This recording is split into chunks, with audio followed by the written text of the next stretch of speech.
የቱ ነው ጀዱ? ይሄ ታችኛው ነው።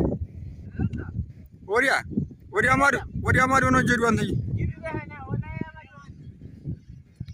ይሄን ወይ ታውቀዋለህ?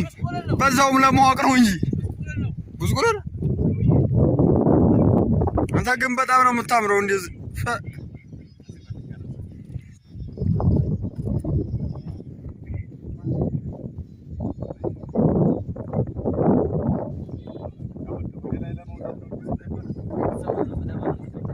እዛው ዝም ብለህ ሳትወጣ ቁጭ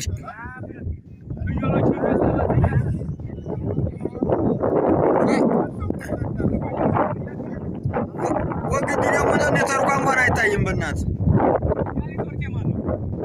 ወግዲ ዝም ብሎማ ይታያል።